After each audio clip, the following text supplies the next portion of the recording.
Surprise, it's a sneak attack. It's a sneak attack. Okay. Hey guys, it's Wahima, but just call me Wah. Melanated! I haven't spoken for most of the day, you guys. I'm really sorry. It has been a lazy day for me. Okay, so Game of Thrones just ended. I know I started a little early, so I'm going to let people file in. Let me know when you're here so that I can start on it. And for those of you guys who are not watching live, welcome. We're going to get started in a couple of minutes. If you look down below, I do have merch, so you can just hop on over to Teespring and look around until we get into the full swing of things, and then come back. And for those of you, hi, welcome. All right, we're going to give it another couple seconds, and then we're going to get started. Okay. All right. So where we first start off with is Jaime in the Great Hall in front of Dany and the rest of the people. So Dany goes on her little soliloquy about how they would, talk about fighting the guy who killed their dad and blah, blah, blah. And, we'd heard this speech over and over again. But I'm like, didn't you see him in King's Landing? Like, you didn't have this conversation with him when you guys were just in King's Landing talking to Cersei? This camera has got my eyes looking so crazy. I don't know why they look like this. That's crazy. Anyways,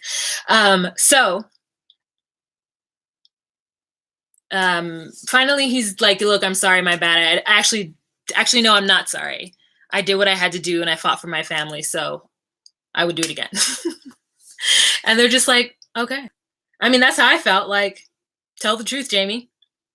Okay, then Dany gives Tyrion a very long look because she's upset because now they've realized that Cersei is not sending any troops, and Sansa's just kind of like, yeah, I told you so. Very tense moment between Tyrion and Dany, and I'm just like, why is she so upset with him? Like, I know why, but I'm like, he had faith in his sister. What is she gonna do? Oh, happy Easter, you guys. I forgot to say that. Happy Easter. Hi, everybody. Thank you so much for joining. Okay, so then Jaime vows to fight. Jaime says, I made a vow to come fight you guys. This is why I'm here. My sister's not sending any troops. And everyone's silent. And then Brienne, yes, so Brienne was there the whole time. Brienne, she stands up and vouches for Jaime. And Jaime was actually kind of shocked and odd, which I was like, well, I mean, she thinks highly of you. And there's a really good moment. So basically this episode, it was like a filler. It was a moment in time. It was like the same day, and it was everyone's goings on and reaction to the fact that doom was pending. So this episode, no action happened at all. And God bless whoever did that teaser trailer, because that teaser trailer used literally 1% of the entire episode to tease us and to make us think that they were actually going to start fighting in this episode. They tricked us. We were bamboozled. What happened? Shoot. Okay, there it goes. And so anyways, that's the overview of what I have to say about this episode. Brienne vouches for him, and Dany is pissed at her team, so they all leave the Great Hall. Dany's pissed because she feels like she doesn't know anything, or she's in an imposition. She's not in the best position. I don't think she is feeling the respect from everybody, so she's really trying to like garner that respect. My eyes look crazy. Anyway, sorry. Okay. So Gendry is the smithy. Oh yeah. So Gendry who was it that was checking me on all the names last week? Well, if she's here or this person's there, I now know the names. I wrote down a lot of names. Serendipity, I think it was. I wrote down a lot of names. Okay. So Gendry is in the smithy, and Arya pays a visit and tries to get out of Gendry what it is like to fight a White Walker. And she ends up saying something really kind of psychopathic and ominous and was like, I know death. Death has many faces. I'm just like, smooth, Arya. Smooth. So anyways, so she like, throws a knife and shows that she's a badass and she walks away. But, she's like, make my weapon. Then next we go to Jaime and Bran at the tree. And it's just a moment where Jaime's like, why didn't you rat me out? Bran's like, what is that going to do for me right now? Like, I'm not even mad at you. Like, who cares? We're square. And Jaime is like, how, like, I guess a lot has happened. And he's like, yeah, a lot has happened. I'm not even Brandon Stark anymore. So bigger picture guy. I'm a bigger picture type person at this moment. So it was unnecessary. And so it was just kind of like, done. And then Tyrion and Jaime have a talk about their sister and about whether or not, how Jaime's always loved her, regardless of her being like an evil, terrible woman or person, and then asks if the baby is real. So I thought that the baby was fake. Apparently the baby's real. So Cersei is pregnant. I thought she faked the baby. Anyways, so Jaime says, yes, that is true. And then Jaime goes to chitty chat with Brienne, and Brienne is like, what do you want, bro? Usually you're talking shit about me. So, and he's just like, well, I just want to say thank you so much for vouching for me back there. And I would love to be in your team. And Brienne is like, cool. I'm going to go over here. And like walks off. Doesn't even say yes or no. Just kind of just like, great. Talk to you later. Brienne is really proud of her protege. I can't remember his name, but he's there and he's like training someone else and she's like standing over him like a proud parent, and it's cute. Then next we have Dany and Jorah. They're talking about Tyrion, where Jorah tells Dany, you know what, you need to give Tyrion a second chance. And Dany's like, but you should hate him. He took your job. And like Jorah's like, nah, sis, I'm cool. Like, I don't need to hate him. This is a bigger picture situation right now. And so it kind of softens Dany's heart because she'd been upset with Tyrion over Cersei and Tyrion not being able to gauge whether or not Cersei was a woman of her word.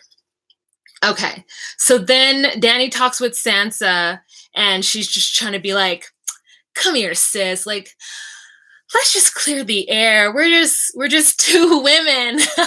We're just two women in this man's world. And why are we fighting?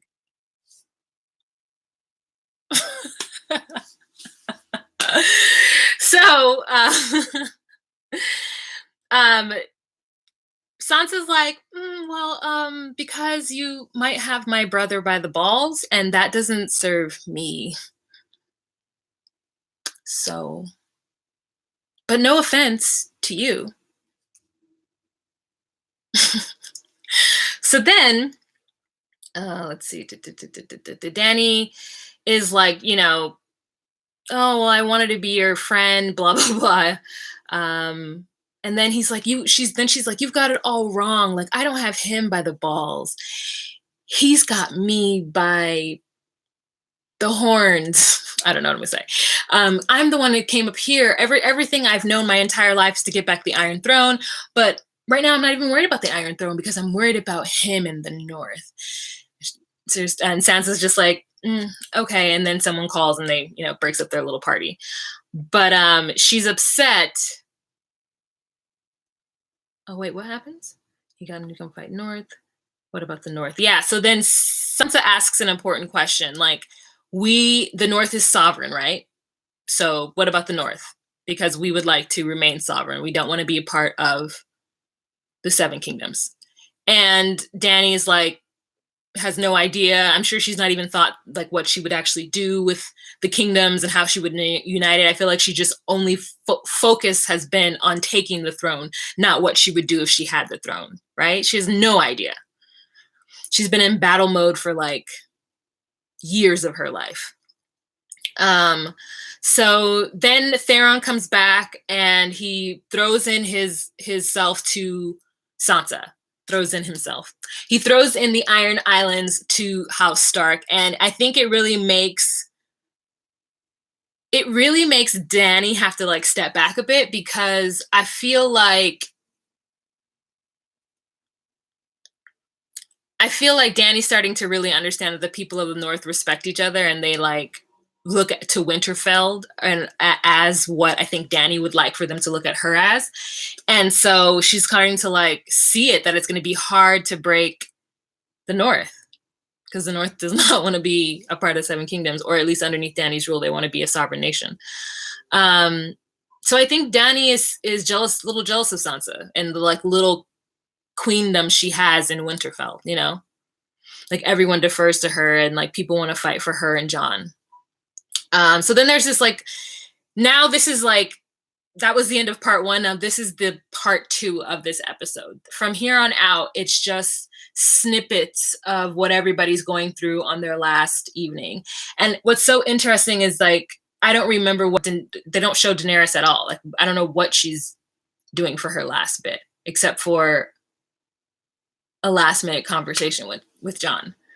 But anyways, so here we go. We have Gilly and Davos. Davos is feeding women and children, and they're telling people where they're going to go. The women and children are going to go below into the crypt for safety reasons. And there's going to be a few, like, I think they wanted Sam to go down there. Like, they want Tyrion to be down there just for like for sure survivors. And then there's a moment where Davos sees a girl who reminds him of the little girl that, you know, had the skin problem and her father was a lunatic and who sacrificed her for the fire god. That is the craziest thing I've ever said out of my mouth. Okay, anyways.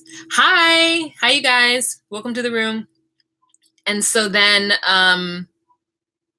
the Night's Watch and the Wildlings, the group duo pulls up, and they pull up and they like ask, no, the Wildling asks if the tall woman is there. So he's talking about Brienne. He's really trying to get at Lady Brienne. Is the big woman still here? That's what he says. So it's like a comic relief point too. It was like, oh, this kind of like, there was a joke and it like took me out of this like sad revelry. Okay, and then so Winterfell prepares, and they're all in the war room with Bran, and they decided that they're going to use him as bait because the Night King is really after him because he's the memory of humanity, and they need to get rid of the memory of humanity and humanity in order to completely wipe out the earth to make it all night. So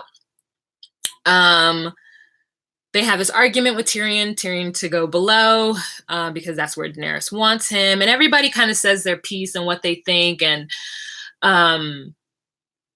yeah, so the plan is to have Bran at that tree and have troops be around to pull, not too close, but close enough, pulling the Night King to try to get him because they're never really going to be able to kill all of the dead because there's so many. They're like grossly outnumbered. All right. And then everybody goes off into their own little thing.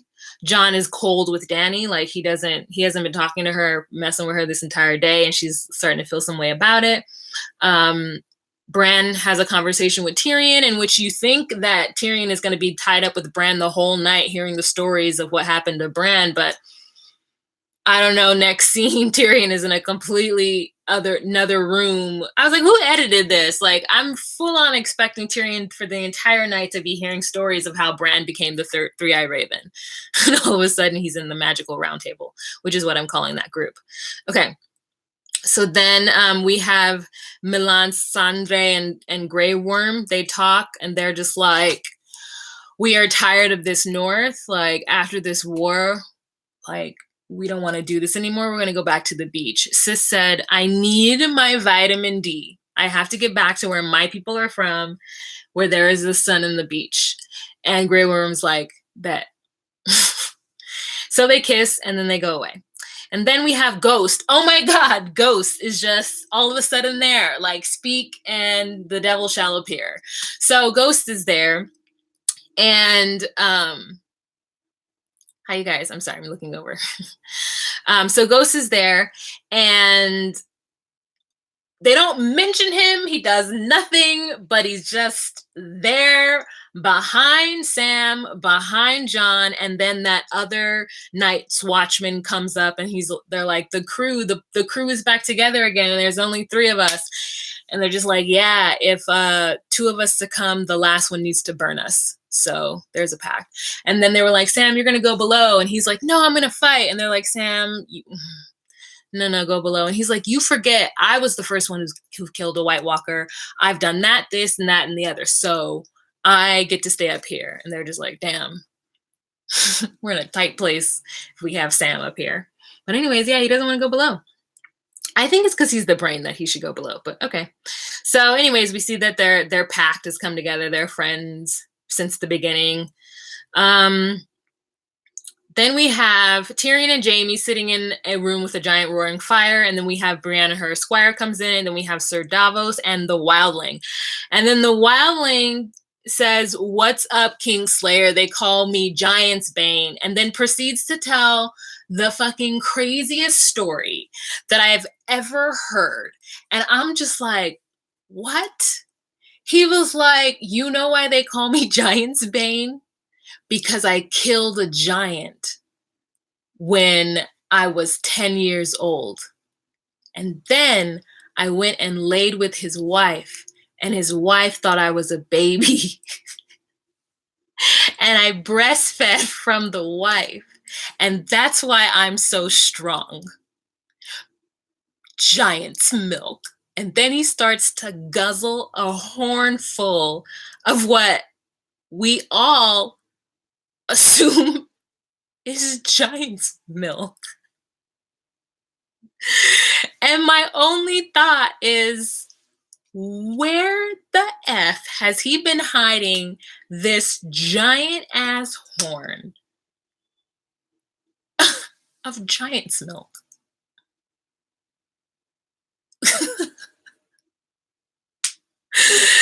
This is the craziest story I've ever heard. And everyone in the room, I felt like I was in the room with them. I was in the room with Brienne just staring at him while he just sloppily guzzles giant titty milk. And everyone is just staring at him. It is so awkward. It's so awkward. But anyways, girl, it's so fucking weird. So then anyways, we see Arya, and then Arya goes with the Hound. And she's like, dude, what are you doing here, bro? And he's like, because... She's like, no, like literally, like, you've never fought for anybody but yourself. What are you doing here? And he's like, I fought for you, didn't I? And she's just like, whatever. And then this other dude comes who is like, hey, sorry, Arya, for the way things ended. And I'm like, how does he even know Arya? So I don't have any idea how they know each other. So I missed that season. And anyway, she's just like, whatever, peace out. I'm not going to hang out with you guys. This is not going to be my last night. Like, it's not going to be. So you two grumpy old farts, like, you're good. I'm good. So she bounces. And then then Arya goes and sees Gendry. And they talk about some interaction they had that I don't remember. So I was like, what is she talking about? And then she's like, have you had sex before? How many times? How many positions? And he makes him like really uncomfortable. And he's like, what? And she's just like, tell me all your information. Are you STD free? She like basically reads him his rights. And then she's like, look, it's my last time on Earth. I need to have sex. I need to experience this. So buckle up. And he was just like, okay. So she like attacks his face. He attacks her face. They get naked and then have sex. So Arya loses her virginity. And that's exactly what I thought. I was like, what is going to happen in this scene? And then when she was just like, as soon as she started taking off her gloves, I was like, oh, they're going to have sex. Arya, good for you, boo. How old is she? I have no idea how old Arya is. Okay. Then we go back to the round table, and Brienne of Tarth gets knighted by Sir Jaime Lannister. And it's a great ceremony, and everybody's clapping and really happy for her. And the wildling is the one who like really told her to do it. And Jaime got up and did it. So, that's how they're spending their last night, drinking and telling crazy ass stories and knighting people. I feel like it was a good night for those people. All right. So then Jorah tries to get his... so then we have a scene with Jorah trying to get his kinswoman not to fight. And then Sam walks up and gives his sword to Jorah for Jorah to fight in the war because Sam's like, I can't even raise it above my head, and your father taught me a lot, so here's my family sword. So our families combine, we are Captain Planet, go out there and kill some wildlings because it's made out of Valyrian steel, which is that and dragon glass that only kills that. Anyway, so that's the place where I stopped taking notes, and I'm really quite bummed at myself. Why did I stop taking notes at that point? I don't remember what else happens. Oh, so the last thing that I definitely remember happening is Sansa having like dinner or lunch with Theon, and then like being around everybody. They just kind of showed where everybody was, and during this time, like right before. And then we have Jon and Daenerys in the crypt. She finally finds him in the crypt. Well, I don't know that she was looking for him, but anyway, she meets him in the crypt. He's standing in front of a statue of Elena Stark. I don't know, Emily Stark? Can't remember what her name is. And he's basically like, yeah. And she's like, oh, they say that my eldest brother raped her. And then John's like, no, they were actually married. So I'm actually, that person that came from that marriage. And she's like, what? And he's like, yeah, so I'm basically your nephew. So that's why I don't want to make out anymore. And she's like, well, that would make you heir to the throne. And he's like, oh, this is so awkward. Yeah. But the Night King is here, so we should go do that. We should go fight that war. Hey, Auntie. I saw that on Twitter. I saw that on Twitter. That was actually really, really good. Okay. What else? I think that's it, right? That was the end of the episode. I don't remember if there was there was a horn and everybody ran to their posts, and then you see the Night King and his like generals, and you're just like, oh shit, next episode is about to be on. It has to be like crazy. So anyways, that is my recap of Game of Thrones. Thank you guys so much for coming. What are we talking about? All right, so for those of you who are not watching this live, I'm going to now go to my chat and talk to the people in my chat. So this would be a good place to stop the video. Remember to be you, be true, and find your place. Oh, I didn't say this. Let's have a kiki and a conversation in the comment section. And remember to be you, be true, and find your place. Bye. Okay. God, my eyes look so crazy in this. Anyways, must be this light. Okay, what are you guys saying? Stark, Baratheon. Oh yeah, no, not a Stark Baratheon. A Baratheon. No, not a Baratheon at all. A Stark. No, yeah, a Stark Targaryen. That is what Jon is.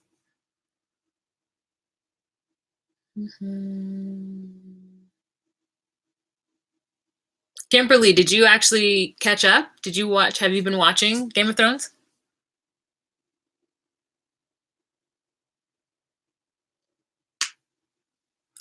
Oh, I see what you're saying. Yeah, I see what you're saying. Oh my God, Kimberly, you are a beast. A beast. That is crazy. So you guys, if you don't know, Kimberly, as of last episode, last week hadn't watched any of Game of Thrones, and she caught up in a week. I'm glad you liked it. What I realize is that Sansa has been talking to that older guy, not sure what his name is, which makes me think they might be plotting something. What older guy? Sansa? I don't know. Only took me to Wednesday. Oh my God, girl, you are a beast. You did it. That's a lot of content to consume. You did it. I watched all of Into the Badlands, so that one was good. All right, you guys. Well, nobody has anything to say really. So thank you so much for those of you guys who have joined me today. I'm going to go on ahead and get off. But yes, thank you so much, Nicole. Thank you so much, Ali M, Kimberly, Punky Reggae Party, Lynn J. I know she was in here earlier. Go on ahead and give this video a thumbs up if you liked it. I thought I was pretty concise and clear in my recap. Have a good night, you guys. Bye.